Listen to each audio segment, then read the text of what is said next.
Et nous commençons tout de suite avec Investir responsable, le rendez-vous dédié à l'investissement durable, responsable ou à impact de Smart Patrimoine. Et nous allons tenter de comprendre ensemble ce que veut réellement dire faire de l'ISR avec Béatrice Verger, responsable développement ISR chez BNP Paribas Asset Management. Bonjour Béatrice Verger. Bonjour.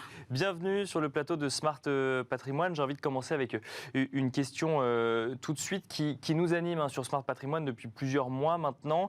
C'est dans cette lignée de compréhension effectivement de ce qu'on appelle ISR, donc investissement socialement responsable, qui est basé sur des normes ESG pour environnement, social et gouvernance. On voit de plus en plus d'épargnants s'intéresser à ces sujets-là, mais arriver avec un biais climat. Alors que quand on parle de ESG, on parle de climat, mais on parle aussi d'une famille d'investissements beaucoup plus large que ça. Quand on fait de l'ISR, comment on fait de l'ISR aujourd'hui en 2022, alors qu'on a en face de soi des épargnants qui ont un biais plus spécifique encore que l'ISR, un biais climat? Alors, je dirais qu'il y a plusieurs façons de faire de l'ISR, finalement, plusieurs familles de fonds ISR. La première famille, c'est celle, comme vous l'avez dit, qui va regarder les critères E, S et G dans la construction de portefeuille, quels sont les choix d'investissement qu'on va faire. Et là, on va s'intéresser aux pratiques environnementales, sociales et de gouvernance des entreprises. D'accord. On va se fixer des critères plus ou moins contraignants. Par exemple, j'exclus au moins 20% des entreprises de mon univers parce qu'elles sont mal notées en ESG.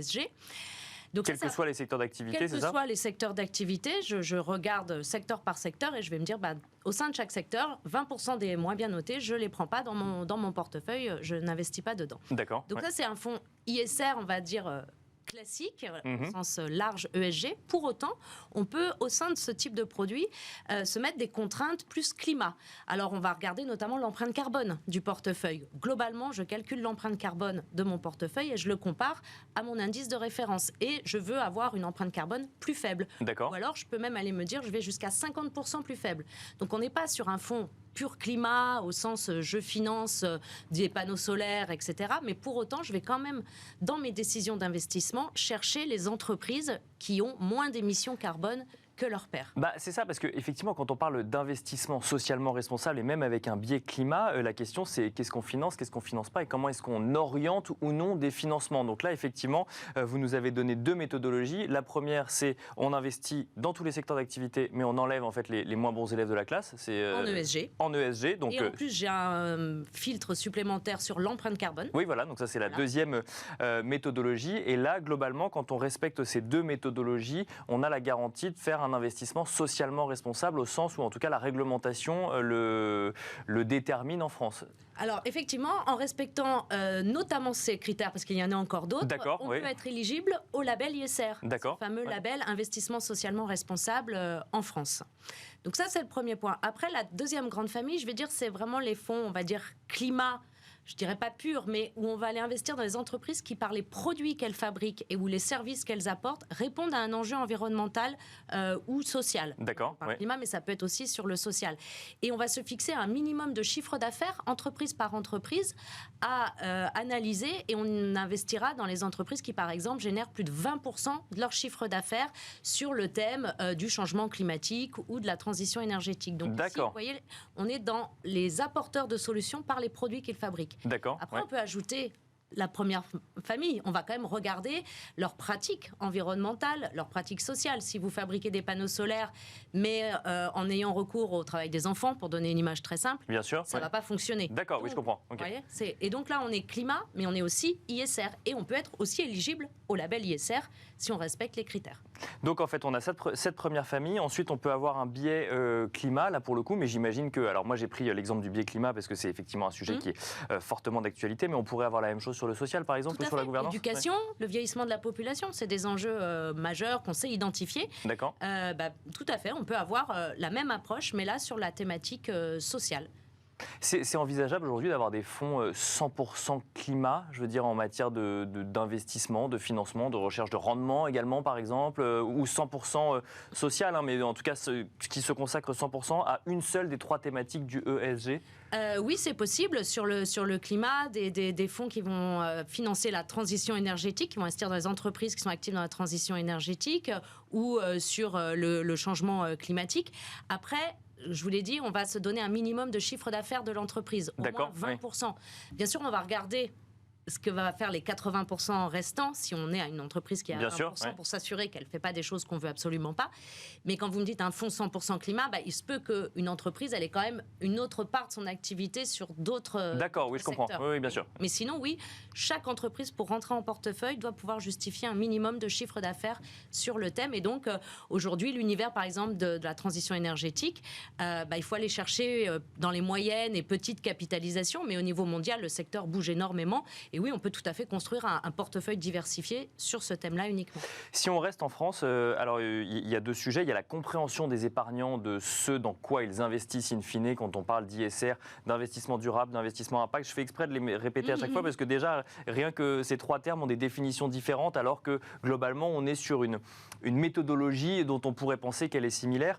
Vous avez mentionné le label ISR. Donc là, ça veut dire que ce label d'État, d'ailleurs qu'on reçoit souvent sur le plateau de Smart Patrimoine, vient garantir une certaine méthodologie dans la construction des fonds, c'est ça ? Tout à fait. Le label ISR, il y a un cahier des charges qui a été défini. Et pour postuler au label ISR, c'est une démarche volontaire. Eh bien, la première chose à faire, c'est de prendre ce cahier des charges et de regarder que sur tous les points, il y a 6 grands piliers, eh bien, on respecte bien ce cahier des charges.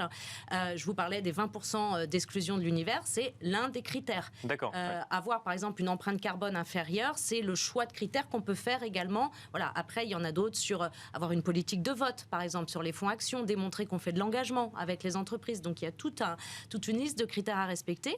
Et après, on postule au label. Et là, il y a un vrai processus d'audit, je vais dire. Et c'est ça qui en fait sa qualité. D'accord, d'audit des fonds, ou en tout cas des maisons qui créent les fonds. Alors, d'audit de chaque fonds. De chaque fonds, d'accord. Chaque fonds, par un auditeur certifié et qui, du coup, va regarder ce qui se passe dans le fonds. Alors, bien sûr, il va y avoir des questions au niveau de la société de gestion. La politique de vote, la politique d'engagement, souvent, elle est faite au niveau de la société de gestion. Donc, on va regarder les pratiques de la société de gestion, mais on va aussi descendre fonds par fonds avec une rencontre physique de chaque gérant. D'accord.